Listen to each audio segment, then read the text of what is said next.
I finished watching the Seven Kings Must Die Last Kingdom movie last night, and have a few observations from a historical standpoint to make, and also I'll give my thoughts on the movie in general.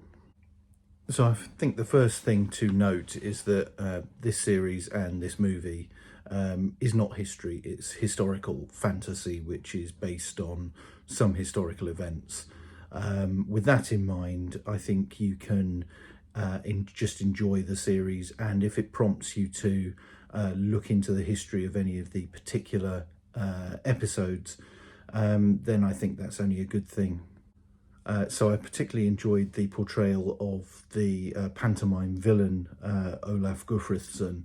That was a great piece of character work, and is typically amped up in the Last Kingdom kind of mould.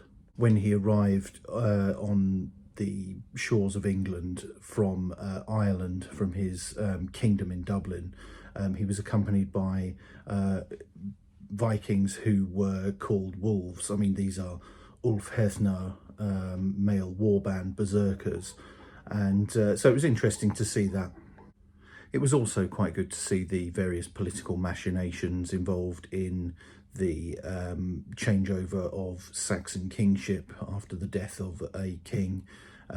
This is probably quite accurate, as there were many different claimants, and kings would have to be accepted by the Witan, which was a sort of council of elders, I suppose, and landed sort of gentry of the Saxon period.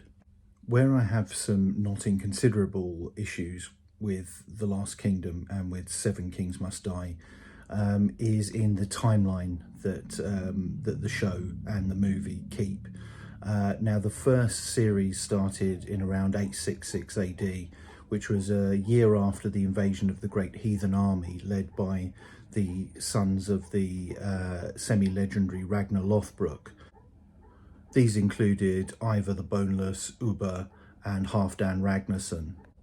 But the climactic conflict at the end of this movie, the Battle of Brunabur, which became fairly infamous in Saxon history for being utterly brutal, actually took place in 937 AD, 71 years after the start, or the supposed start, of Uhtred's story.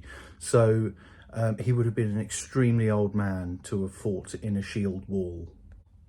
And to muddy the waters further, the historical character of Uhtred the Bold actually died in 1016. We're not entirely sure when he was born, but he was the son of the ruler of Bambra, Waltheof. So again, I reiterate that this is not history, this is historical fantasy, and I think it's probably best not to even attempt to see Uhtred as a real historical figure, but a vehicle with which to navigate this incredibly interesting period in the story of England.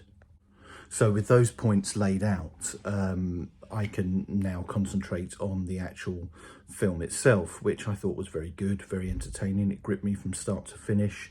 I particularly enjoyed the clothing and the weapons and the way in which the battle sequences were laid out. The story was a good one. It's a bit of a stretch that that Olaf Guthrithsson came to Britain to plant spies within Athelstan's camp to make him attack Scotland, to then rally all his enemies against him. I mean, it's a bit far-fetched, but it worked very well in the confines of the actual story they were trying to tell, which, as I say, I thought was very good and very entertaining.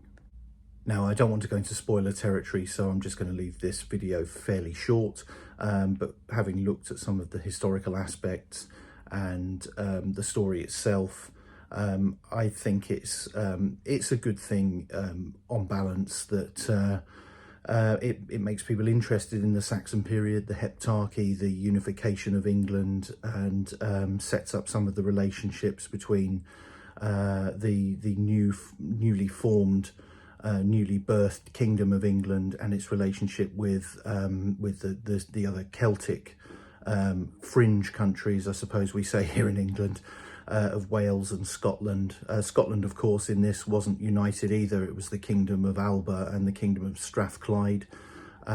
Strathclyde being a Brythonic kingdom, which was, I suppose, ostensibly Welsh, part of the Hen Ogledd, or the original Old Wales.